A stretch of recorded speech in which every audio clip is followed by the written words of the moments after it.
Willow class, I hope you all had a lovely weekend. Today we are going to be having a look a little bit more at fractions. And last week we did some super work with this, but today we are going to move on a little bit more and have a look in detail at equivalent fractions. Now when we talk about equivalent fractions, there's the word equals in there, okay? So it means that they are the same, okay? But quite often I would ask you to put it in its simplest form, okay? Or can you simplify the fraction?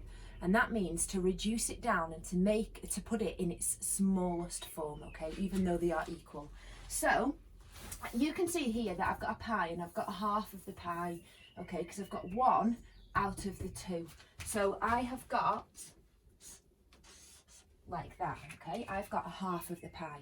Now if I was to split this pie into quarters, I don't have any more or any less of the pie, okay. I've still got a half, I haven't taken any away, but now I've got 2 out of how many sections? Good, out of 4 sections. Super. Now what about if I was to make this into, and don't forget fractions have to be equal parts, so I couldn't cut it into 6 like that because that part would be bigger than these 2, okay? But what about if I made it into, look like this, okay? So this time, have a look, how many sections have I got? 1, 2, 3, 4, 5, 6, 7, 8. Good. So I've got 8, and how many out of those 8 have I got all together? You can see, well done, I've got 4. Okay, and I could keep going doing that, and I could keep halving each of these sections, so I'd end up with 16ths and so on. As I just mentioned, we couldn't split it into 6ths, and the reason we can't split it into 6ths is because these numbers are not multiples of that, okay? So for them to be equal, we would have to make sure that we split them equally. So we could have it in half and then go into 6ths before we've gone into quarters, okay? And then from 6ths we could go into 12ths. But it just depends how you split it to start with.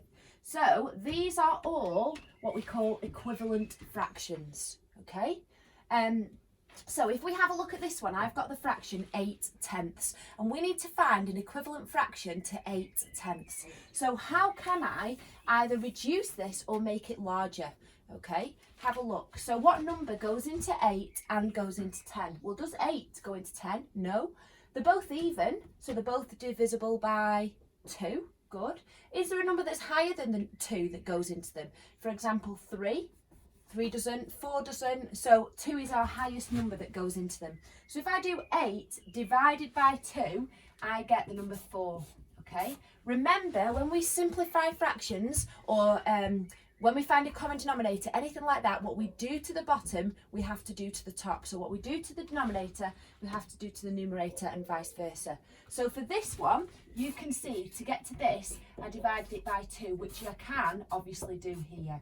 And that would give me the answer 5. So 8/10 is 4/5. Now going the other way, if I wanted to find, for example, I could times that by 3, 8, 16, 24. And I would have to times that by 3, which would be 30. So 24/30ths, is equivalent to 8/10, which is also equivalent to 4/5, okay?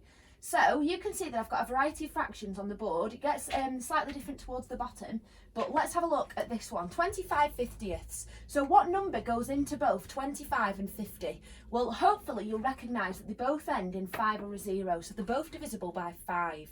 Which is correct, but is there a higher number? That's what we've always got to think of. Is there a higher number that they are both divisible by? Have a think about it. For example, does 25 go into 50?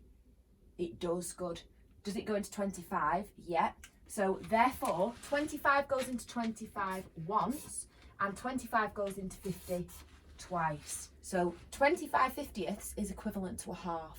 Like we said, if you look to it divisible by 5, let me show you, oops, 25/50ths, so 25 divided by 5 is 5, and 50 divided by 5 is 5/10. So that is also equivalent to that, okay? Super duper. So I'd like you to pause the video, please, and have a go at this one and this one by yourself. Good luck. Okay, welcome back, guys. So we've had a look at 12/36, and hopefully you've recognised that 12 is divisible by 12 and 36 is divisible by 12. You might have said that they're divisible by 2 or by 6, which is also correct. So I'll do those as different examples in a second. So if you said that they're both divisible by 12, then you will have ended up with 1/3, okay? If you said that they're both divisible by 6, which is also correct, then 12 divided by 6 is 2, and 36 divided by 6 is 6. So you would have ended up with 2/6. These are all correct, they're all equivalent fractions, okay? If you said it was divisible by 2, which it is, then you will have got 6, and then 36 divided by 2 is 18. So you would have got 6/18, which is also correct. Okay, well done. And then moving on to this one, this was a slightly trickier one just because the denominator was so high. But they are both divisible by 5. Well done if you got that. So 5 divided by 5 is 1, and 100 divided by 5 is 20. So you have got the answer 1/20th there. Now that's putting it in its simplest form. Sometimes you might have it so that it looks, for example, that you have to have the numerator is 10, find the denominator, which is what we've got here. So, well, what have I done to that? Timesed it by 2, therefore I do that to my denominator, which will give me the answer 200, okay? But it's still correct. Super, so let's just have a very quick look at this bottom one, 2 even. I'll do this one and then I want you guys to have a go at this one. So the only difference with this is that it's given us the numerator that it wants us to convert it to. So I then look, right, what have I done to this to get this? So it's got larger, therefore I must have multiplied 3, 6, 9, 12. So I've multiplied it by 4, and therefore I do the exact same to my denominator. 4 times 4, 4, 8, 12, 16. So 3/4 is equivalent to 12/16, okay? Then when we have a look at this one, this time the fraction that I need to find is at the start, okay? So I have a look at what have I done to this one to get here this time, okay? And this time from 16 to get to 2, it's gotten smaller. Therefore, I have divided it. What have I divided by 16 to get 2? Or how many 2's go into 16? 2, 4, 6, 8, 12, 14, 16. So the answer is 8. So I've divided it by 8. Therefore, if I do 8 divided by 8, I get the answer 1. Super. So 8/16 is equivalent to 1/2. Okay. So when you look at your activity sheet, some of you have got them like this, and I want the answer in fraction form, okay, and whole numbers.